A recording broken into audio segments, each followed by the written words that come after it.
গণহত্যার সময় কোনো বাহিনী বা দলের নিষ্ক্রিয়তার বিচার, গুম, যৌন নির্যাতন, মানবতা বিরোধী অপরাধ হিসেবে গণ্য করা এবং গণহত্যায় নেতৃত্বের অপরাধে রাজনৈতিক দলকে 10 বছরের জন্য নিষিদ্ধসহ খসড়া 8 দফা আন্তর্জাতিক অপরাধ ট্রাইব্যুনাল আইন যুক্ত করার প্রস্তাব করেছে আইন মন্ত্রণালয়।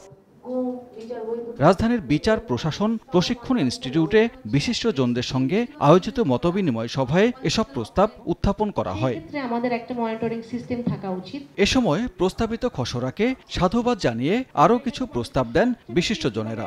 আমরা আশা করব আমরা স্বচ্ছ একটা বিচার প্রক্রিয়ার মাধ্যমে প্রত্যেকটা মানবাধিকার লঙ্ঘনের বিচারের আওতায় আনতে পারবো। যে রাজনৈতিক দল এই গণহত্যা সংগঠন করেছে তাদেরকে গণহত্যাকারী দল হিসেবে নিষিদ্ধ করার এই বিষয়টি আমরা নিশ্চিত করতে পারি, সেটি আমাদের পক্ষ থেকে আপনাদের প্রতি উদাত্ত আহ্বান থাকবে। তবে রাজনৈতিক দল নিষিদ্ধ সহ বেশ কিছু ইস্যুতে দ্বিমত জানান কেউ কেউ।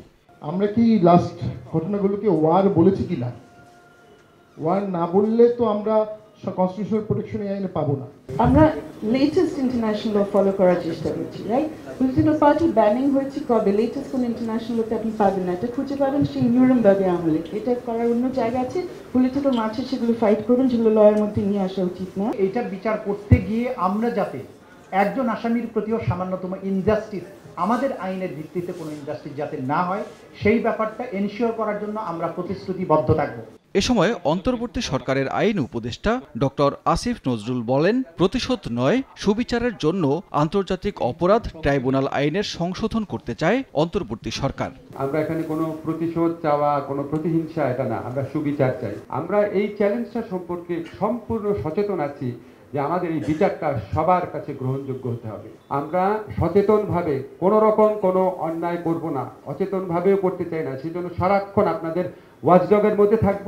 সবার মতামত যাচাই বাছাই করে খসড়া প্রস্তাব চূড়ান্ত করা হবে বলেও জানান আইন উপদেষ্টা। এটার প্রতিফলন আপনারা আমাদের বিচার কার্যের মধ্যে দিয়ে দেখবেন। সানবীর রূপল, সময় সংবাদ, ঢাকা। শুধুমাত্র